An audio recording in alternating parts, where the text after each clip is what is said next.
My grandfather fought Tato.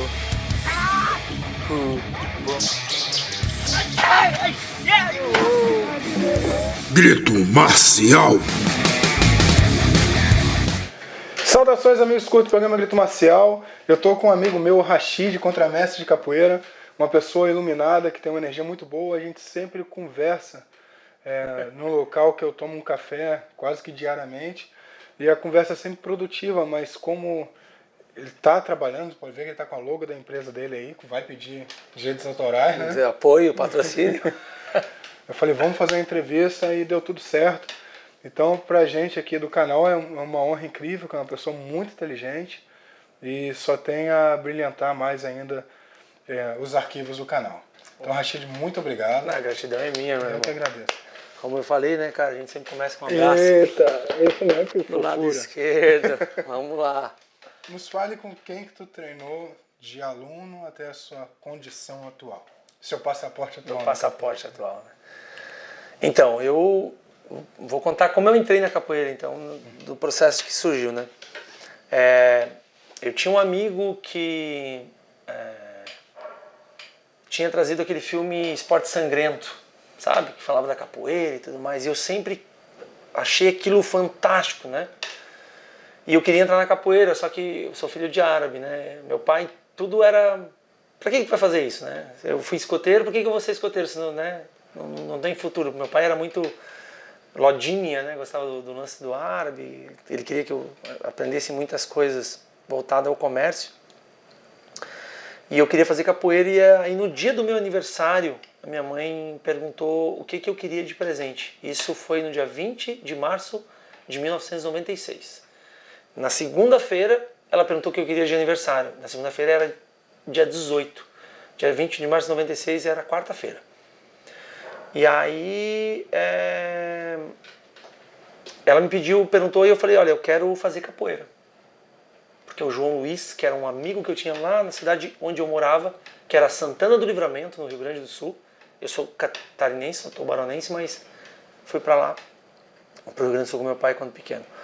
E aí ela falou, olha, mas teu pai não vai gostar, então eu vou te dar escondido. Eu falei, não tem problema. Eu já tinha feito karatê antes da capoeira, tinha feito algumas outras artes marciais, e nessa mesma academia, e aí eu via sempre a capoeira e gostava e queria fazer, e ela me deu. Aí no dia 20 de março eu comecei com o tamanduá, que hoje está no Rio Grande do Sul, que na época ele era do grupo Nação.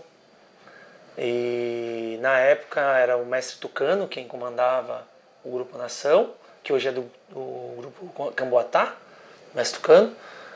E o tamanduá, cara, eu era encantado, porque eu ia ver, eu via as rodas de capoeira que aconteciam na cidade, cara, o cara dava pé na lua, chutado de frente, meu, decolava pra mim, era lindo ver, porque ele era aberto, perfeito, assim, né? Eu falei, cara, um dia eu vou fazer esse movimento aí. E aí eu comecei capoeira com ele, cara, capoeira lá. Mas eu fiquei só 3 meses lá, né? Porque logo na sequência os meus pais voltaram para Tubarão. E eu já conhecia a galera, assim, que fazia capoeira mais ou menos, porque no bairro onde a minha avó morava, que é no bairro de Oficinas, em Tubarão, na esquina de uma das avenidas próximas dali, 2 quarteirões, eu acho que é Altamiro Guimarães o nome da rua, ficava a galera, fazia uma rodinha de capoeira no domingo, no sábado à noite. Então era um pessoal mais velho da capoeira que levava a capoeira naquela época lá, junto com, que eram alunos velhos, né? De um cara que fazia capoeira, que era o Beto, que era quem na verdade meio que dominava a capoeira em Tubarão, era o único, se eu não estiver enganado, até na altura. Depois teve o Regis e a Intel, de outro grupo. E aí o Beto tinha uns alunos e eu conheci aquela galera, então eu cheguei em maio de 96, então fiquei em março, abril e maio, voltei para Tubarão, para Santa Catarina, e eu fui procurar capoeira. A gente chegou, fez a mudança, e no domingo à noite eu peguei a bikezinha, fui ver se achava os caras na roda ali da capoeira. Tinha acabado de começar a capoeira, tava louco para participar, não encontrei eles na esquina onde eles estavam, aí fui até o centro, e aí encontrei eles fazendo uma roda no calçadão de Tubarão. que eles faziam um roda lá. E aí eu encontrei lá o Diogo, que é o meu irmãozão hoje, né? Eu chamo de irmão porque é um irmão mesmo, e é meu mestre até hoje. Na altura, o Diogo era um aluno velho do Beto, um aluno graduado junto com outros, né? E aí o Diogo, depois de um período, se desvinculou do Beto, porque o Beto ele fazia parte de um grupo que se chamava Guerreiros do Sul. Acho que era isso, Guerreiros do Sul. E aí o Beto saiu, até era de um mestre lá do Rio Grande do Sul, que até procurado pela polícia foi um tal de mestre Durinho. Não é o Durinho lá da Cordão de Ouro, ou lá tem outro Durinho lá pra cima. Era desse cara do Rio Grande do Sul. E aí, enfim, eu sei que deu uns rolos lá, o grupo acabou, e no sentido do Diogo saiu, e uma galera saiu junto com ele, porque gostava do Diogo. O Diogo é que levava praticamente as aulas do Beto na altura, onde a gente treinava, né? O Beto tinha vários núcleos onde ele dava aula, vivia disso, né? Então ele precisava ganhar o seu dinheiro, o seu sustento. E aí eu fiquei 1 mês ou 2 com o Beto quando o Diogo saiu, e aí fui treinar com o Diogo. Aconteceu uma eventualidade ali que trouxe um desconforto, eu falei, não, aqui eu também não vou ficar.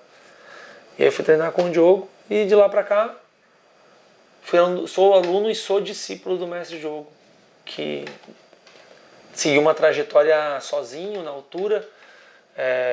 A gente ficou um período ali, entramos para um outro grupo, entramos para o grupo Resistência, do mestre Bira, lá de Torres. Teve uma vinculação com o pessoal do mestre Tainan. Então a gente meio que circulou nesses grupos que eram normalmente mais próximo do que a gente vivia da realidade da época. Mas aí o Diogo também se desvinculou disso. Estou tentando resumir, né? Tem bastante. É muita coisa. Não, tem o mestre Demetrios está nesse processo aí. Naquela altura até o mestre Demetrios estava aí, né, nesse meio. A gente chegou a fazer parte ali do processo do cordel, etc e tal. E aí, enfim, o Diogo ficou um tempo sem bandeira, quase montou um grupo com outro cara, que até o nome ia ser Sarandagem, o nome do grupo, mas não foi pra frente. Mas não chegaram, o Diogo não chegou a dar pé para isso. E enfim, aí com o passar do tempo, a gente tinha vários vínculos com o pessoal já da Beriba Azul, que era o Fabinho e o Chiquinho, que estavam em Criciúma. Tinha uma relação de amizade de capoeira grande com outros grupos, sempre da região, né? E o Diogo recebeu, na verdade, o Diogo não sabia o que fazer, se ele montava um grupo, se ele se filiava a alguém, o que ele ia fazer, na verdade.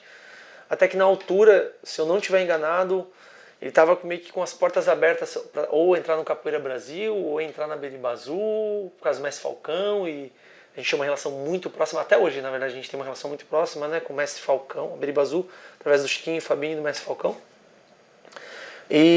Ou na Cordão de Ouro, porque na época teve um aluno da Cordão de Ouro que foi dar aula lá no interior de Santa Catarina, e aí tinha um cara que conhecia o pessoal da Cordão de Ouro de BH, de Minas. E, enfim, resumindo a história, a gente entrou na Cordão de Ouro filiado ao mestre Penteado, que na época coordenou o trabalho da Cordão de Ouro nosso aqui. Aí o Penteado foi tomando conta, assim, até do trabalho que o Diogo meio que coordenava. Assim, é assim que eu vejo, né? E aí os alunos mais velhos do Diogo, ele tomando a frente dos alunos, enfim. Mas, enfim, cada um foi crescendo com as suas próprias pernas também. E hoje tem o Frank, na época estava todo mundo junto, o Dinho, o China, Duduca, Darlan, Pé. Então tem uma gama aí de alunos. Tinha o Tim, que já saiu, enfim, tem uma galera, é uma galera velha aí que alguns não fazem parte, outros que são professores, o Frank é mestre, o Duduca é contramestre, Darlan, Dinho, eu, Caio, Pé, etc, tudo na leva do professor, né? E é isso, mais ou menos, né, resumidamente. Aí, de lá pra cá, Cordão de Ouro, o mestre Diogo se desvinculou do mestre Penteado, pelas trajetórias aí do caminho das coisas. O mestre Diogo teve uma época que ele viajou para o Amazonas, tô já resumindo já aqui em Floripa já, né? Saí de Tubarão, ele veio para cá para estudar educação física, eu vim atrás dele, né? E foi legal quando eu vim para cá, porque ele falava, vem para cá, vamos fazer história, isso em 2004, né? Ele veio para cá em 2002, vem para cá, vamos fazer história aqui, vamos fazer história, porque eu sempre fui muito, né, aluno, discípulo, né? E a gente tem uma relação de irmandade muito grande, né? E aí ele, vamos fazer a nossa história aqui, vamos fazer a nossa história. Eu falei, cara, eu tava com trabalho, meu pai tinha ido embora pra Jordânia, depois de 22 anos, né? Morando aqui desde quando eu nasci, né? E eu tive que trabalhar e eu fui dar aula de capoeira nessa época. Trabalhei um período dando aula de capoeira e tava com um trabalho bem legal em Braços do Norte, São Lugero, Gravatal, Tubarão. Tava desenvolvendo um trabalho com China, um trabalho social em Tubarão, com crianças que sofreram abuso, um projeto chamado Programa Sentinela. E a gente estava levando aquele trabalho, o pessoal, os mais velhos do Diogo, tudo levando trabalho de capoeira. E aí eu falei, Diogo, eu vou, se eu tiver alguma coisa, quero estudar, né? Se eu vou para ir para me estudar. Ele disse, não, cara, tem um cursinho da UFSC, pré-vestibular da UFSC aqui, gratuito, tenta te inscrever, se tu é selecionado, aí tu vem para cá. Eu falei, se eu conseguir essa vaga no cursinho gratuito da UFSC, eu vou, cara. Pô, cara, batata, cara. Consegui o negócio. E aí vim pra cá, final de 2004 para 2005 e me grudei no Diogão. O Diogão, nesse período, foi para o Amazonas. Eu fiquei treinando com um ano no espaço ali com o Gazinho, porque o Gazinho naquela época estava bem vinculado ao Diogo. E depois não deu mais para mim continuar indo no Gazinho. E na altura...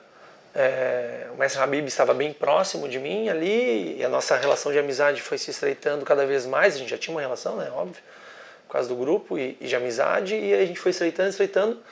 E eu estava lá com o mestre Habib, então eu também tenho um período da minha vida bem marcante de treino com o mestre Habib, que é meu padrinho de contramestre, inclusive, né? Eu fiz questão que fosse ele. E aí eu treinei bastante com ele, aí eu desenvolvi algumas coisas ali dentro do espaço junto com ele, eu pelado, né, que é o contramestre pelado, puxava os maculelê nas rodas da lua cheia e tudo mais. Mas o maculelê já vem comigo antes, a gente fazia a apresentação já, desde quando começou na Cordão de Ouro, a gente já fazia a apresentação. Inclusive tem uma menina, a Raquel, que hoje está na Europa, na Espanha, me mandou uma mensagem bem bonita, que ela falou que ela viu uma apresentação que a gente fez no China, agora no evento no Vem Pra Roda, eu e o Ferpa, né? E aí ela viu o vídeo e falou, nossa, Rashid, me emocionei porque lembra quando vocês fizeram a apresentação lá em Jaguaruna, foi uma vez que eu cuspi fogo e a querosene entrou pela traqueia, cara, e aí eu passei mal pra caramba esse dia, fui pro hospital.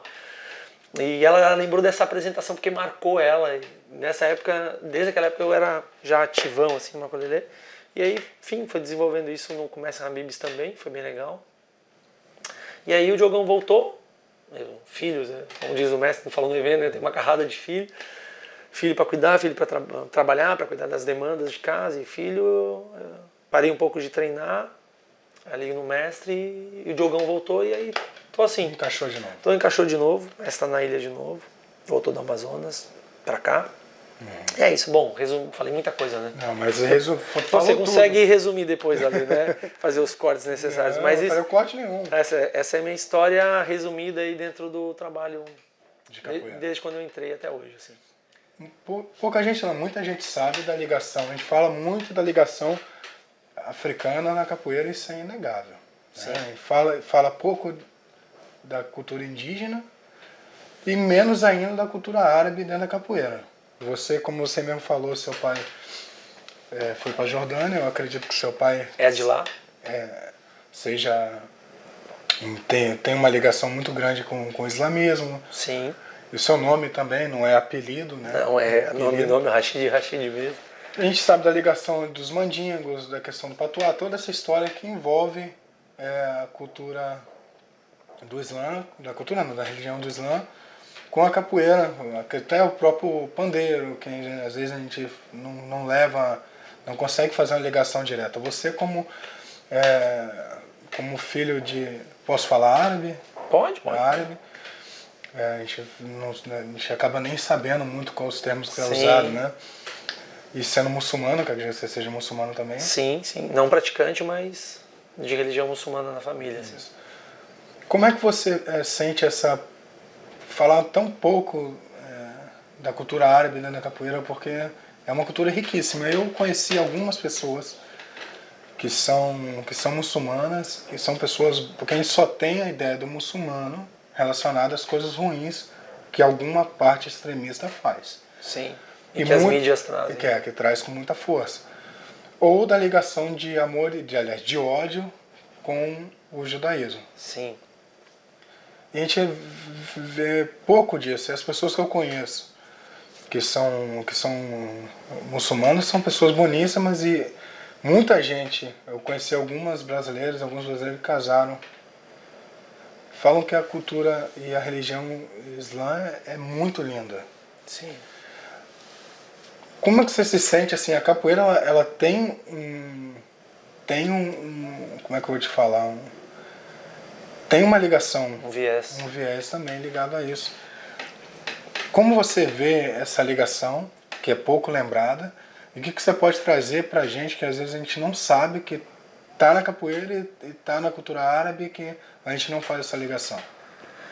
Então, na verdade, eu admito para ti que sou bem ignorante, na verdade, nessa questão da ligação árabe com a capoeira. Porque toda a cultura árabe que eu tenho foi trazida pelo meu pai. E eu pouco fui atrás das ligações da capoeira que eu faço há anos com a minha ancestralidade de família, de pai, né? Sei como você mesmo fala do pandeiro, entre outras coisas que são contribuição dos árabes, dos turcos, para várias sociedades, e acaba respingando através dessas teias que vão se juntando na sociedade fragmentos dessas culturas, né? Mas eu não tenho elementos para te falar, assim, sabe, sobre a cultura árabe e a ligação que eu tenho com a capoeira, porque para mim elas realmente não existem. Eu não tenho esse vínculo, né? Ela existe, talvez historicamente, socialmente, mas eu não tenho. Acabou não vivendo isso. Eu não vivi isso e não tenho isso, na verdade, comigo. A minha história com a capoeira, ela teve uma perspectiva diferente do que essa ligada à minha ancestralidade. E até é muito interessante para mim buscar um pouco mais, né? Um pouco mais das raízes que permeiam aí dentro da... Tu me comentou comigo que você teve o Mestre Habibs, que ele falou antes, ele é judeu. É judeu. Como é que os treinos, já tiveram alguma discussão sobre, ou cara, como é que... Teve algum evento, alguma coisa de uma ligação? Cara, uma curiosidade? Eu nunca... É estranho para mim falar desse conflito, né, entre palestinos, né, e judeus, ou muçulmanos e judeus, porque eu não vivo lá, né, então eu não consigo sentir a realidade que eles sentem. Então eu consigo ver a partir da perspectiva que eu tenho daqui, do que eu vejo daqui, do que eu sinto daqui, e das verdades que eu tento buscar, né. Mas eu tenho muitos amigos judeus, assim, mas muitos mesmo, não é pouco, desde pequeno. E... Eles sabem que você é muçulmano? Todos sabem, todos sabem. É o preconceito. Não, todos sabem. Não, mas é porque isso existe um conflito, existe, né? Existe uma mídia, existe um sistema político, existe, enfim, vários fatores que trazem pra gente aqui essa questão do conflito palestino e judeus. Mas eu não acredito que as pessoas, no modo geral, né, tanto judaicas ou palestinas, elas realmente se odeiam. Eu não vejo isso. Acho que há sim a manipulação de massa, como há no Brasil, como há nas mídias, como há em qualquer outro país, na verdade, né? E só que lá é muito forte, porque a religião é muito forte. Como antigamente era no Brasil, a nossa política era regida religiosamente, né? E isso historicamente desde quando a gente sabe que o mundo é mundo e a sociedade é sociedade, a política e a religião ali, a fé, na verdade, né? A crença das pessoas sempre foi usada em prol de manipulação política, ou em prol de interesses, né? Vamos dizer assim. Então eu acho que é isso. A minha relação com o Habib's sempre foi muito boa na capoeira, na amizade. A gente teve um período em que a gente teve uma relação muito próxima mesmo de amigo. E eu sou muito grato por vários momentos que eu tive com ele e sou grato até hoje, na verdade, né? Pelo período que eu pude beber da fonte, tanto da capoeira quanto da relação de amigo, né? Que eu tenho com ele. A gente fez um evento que ele me convidou, inclusive, que foi lá no espaço dele, que é o Surf and Peace, que é o surf em prol da paz, né? Que trata exatamente desses conflitos. E lá estava eu e ele como um representante de palestino e judeu, mas tinha outras